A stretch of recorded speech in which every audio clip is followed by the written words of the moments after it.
fourth. Mikal Bridges, 61-54, hits the floater at the buzzer. Going to have another opportunity at the buzzer later in this game. That's foreshadowing. Jose Alvarado to El Cato Grande, 86-77. And then Big Cat, three-point champ.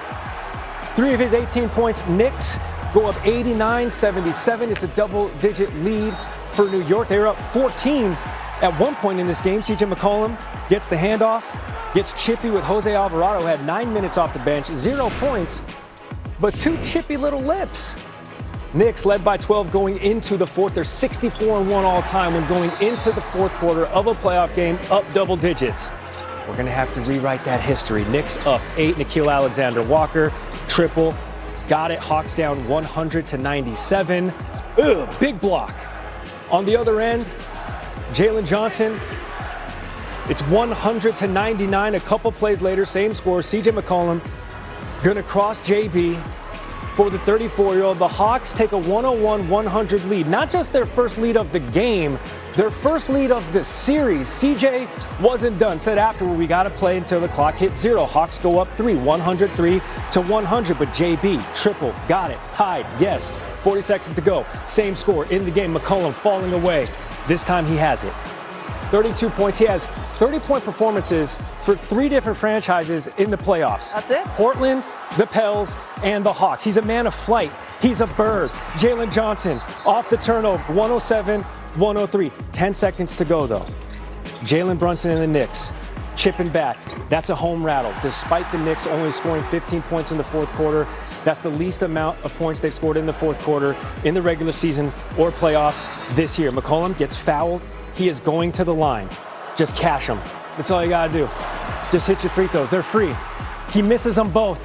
Mikal Bridges, I told you he's going to have another opportunity at the buzzer. No. Oh, no. Off the front lip of the cup, and that is how the Hawks come back down double digits to even the series that now shifts to Atlanta, 1 game apiece. You heard us, now you see us. Gary Streisky, Christine Alexander, NBA analyst Kendrick Perkins joining us now.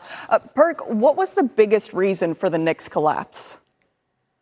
Well, number one, they don't play any defense. And it starts with the head of the snake and big body Brunson, but he got to be better, a whole lot better. When you talk about being a legit title contender and leading the team to trying to get to the promised land, you got to be able to slide those feet, and he's not doing it. They're searching them out, and especially C.J. McCollum, and they're getting the isolation and one-on-one matchup against him. But also, the Knicks don't do a great job of doing the little things. They're not going for the 50-50 balls. They're not getting back in transitions. They don't have a no layup rule. You look at teams like OKC and the Boston Celtics, you can tell what a championship, you can see what a championship level defense look like. And then when you look at the Knicks, you just don't see the same. No layup rule. I remember a Knicks team that made you think twice before you entered the painted area. They were certainly going to do something mentally or physically. Let's give the Hawks, though, Perk, a lot of love right here as well. Going into a hostile territory that is Madison Square Garden, what was the key on Atlanta's end to even the series?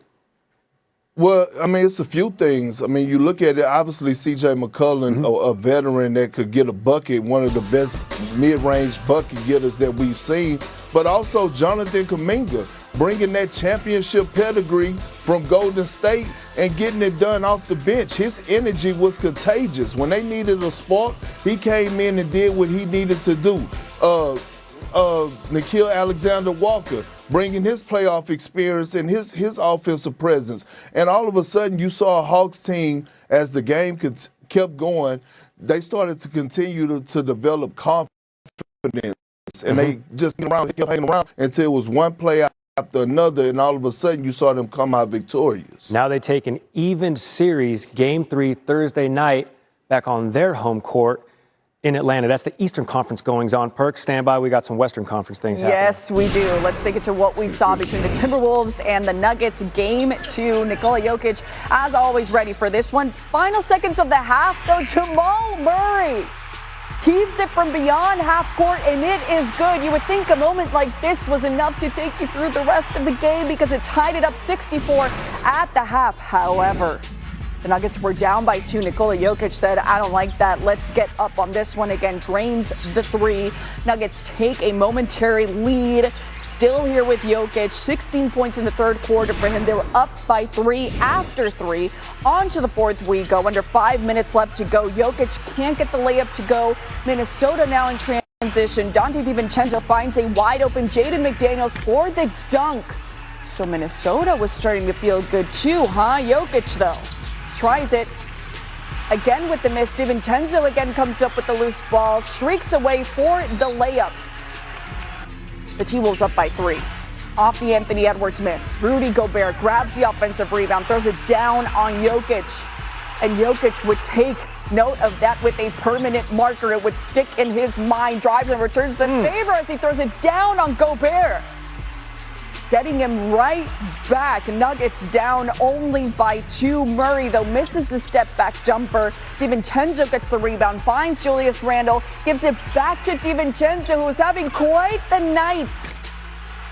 With the dagger slam, Alex Rodriguez and Randle are fired up. T-Wolves go on to win 119-114. So the series is tied up. But Rudy Gobert got the best of Nikola Jokic in Game 2, holding him to 1 for 8 shooting as the primary defender, including 1 for 7 from the field in the fourth quarter. 7 of the 8 shots against Gobert were contested, and Gobert did not finish in the top 3 for Defensive Player of the Year. And let's just say he used it as motivation. 3 or 4 times in the clutch when Jokic was trying to go one-on-one with you and wasn't successful. What were you seeing in that? How were you able to? I was lucky because I'm not a top 3 defender. Cannot do that, so I was lucky. What were some of the keys offensively as to really getting a rhythm? Go out for Jokic, Jamal, all the bad defenders, Tim Hardaway, Cam Johnson, Aaron Gordon, the whole team.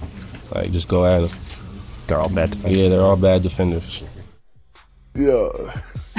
Interesting.